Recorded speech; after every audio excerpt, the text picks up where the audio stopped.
Nakakita ka na ba ng multo sa isang paaralan? Tingnan mo to. Si Kevin ay isang janitor sa isang paaralan. Isang gabi habang nagkaronda siya, ay may napansin siya sa TV ng isang kwarto. Kapag tumitingin siya sa TV, ay meron siyang nakikitang isang anino na nakaupo sa likod niya. Pero pag hinaharap niya yung camera, ay wala namang nakikita dun sa camera niya. May balita dun sa school, ay meron daw na aksidenteng batang babae, kaya may nagmumulto daw talaga. Sabi nung iba, baka hindi pa raw tanggap nung bata o hindi niya alam na wala na siya sa mundong ito, kaya nagmumulto pa rin. So halos lahat ng pag-uusapan nating video ay galing kay The Goosebump Top 5. So kung gusto mong panoorin yung full video, punta ka sa channel niya. Ang susunod nating kwento ay tungkol sa isang sikat na ghost hunter na minulto ng kanyang jowa. Tawagin na lang natin siya sa pangalang Pretty Boy Ghost Hunter. Magdi-disclaimer muna ako. Itong kwentong to ay request ng isa sa ating mga viewers. So hindi ko alam kung ito ba ay may katotohanan o hindi. Pamilyar ako dun sa kwento, kaya naging interesado ako. Wala akong mapapakita sa inyong mga picture o video na totoo na galing dun sa ghost hunter kasi hindi naman niya binanggit kung sino talaga.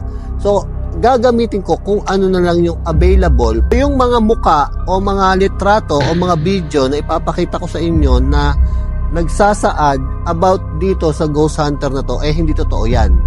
Kinuha ko lang yan para lang magkaroon kayo ng idea sa mga nangyayari. Hindi talaga siya yan o hindi talaga sila yan.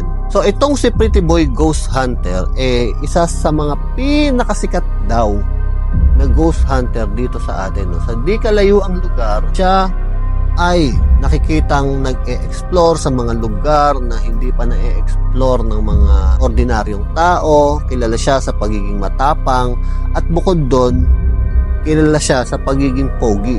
Kilala siya sa pagiging pogi kasi chick boy daw siya. Marami daw siyang jowa. At kalimitan daw sa kanyang mga nagiging jowa ay mga OFW o mga Pilipina na nagtatrabaho sa ibang bansa. Usually daw, ang mga nagiging jowa niya ay sa mga parting UAE, Arab Emirates, mga ganon, mga OFW talaga. So, dun pa lang magtataka ka na kung bakit mga OFW yung mga jowa niya. So, bali-balita, sabi nung iba, sila daw yung mga lonely sa buhay. Totoo naman, mga nag-iisa sila sa buhay, malayo sila sa pamilya, 'di ba? Sila daw yung mga nagiging taga-share nitong ni Pretty Boy Ghost Hunter.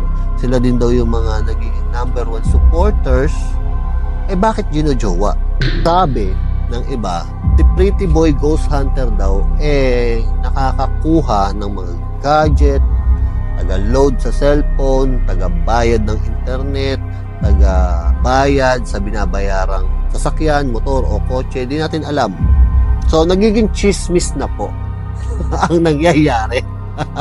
parang hindi na siya kwento. So, bakit ko sinabi yon? Kasi ito yung istorya.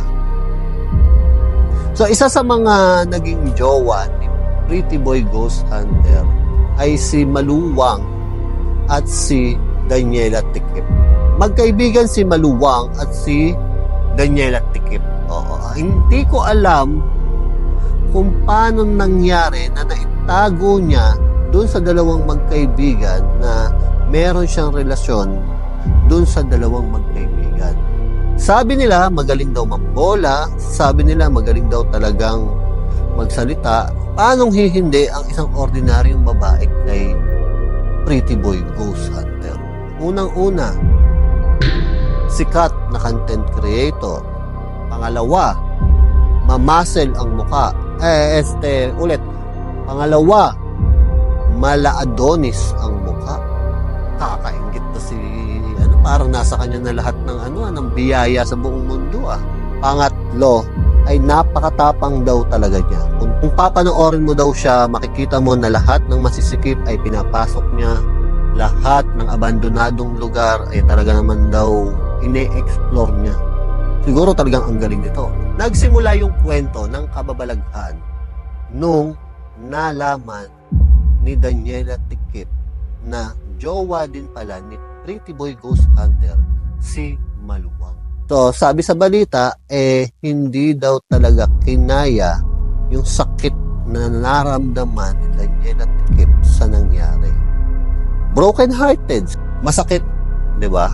Masakit na malaman na two-timer pala jowa mo. Pangalawa, mas masakit na nalaman mo na kaibigan mo pala yung jowa.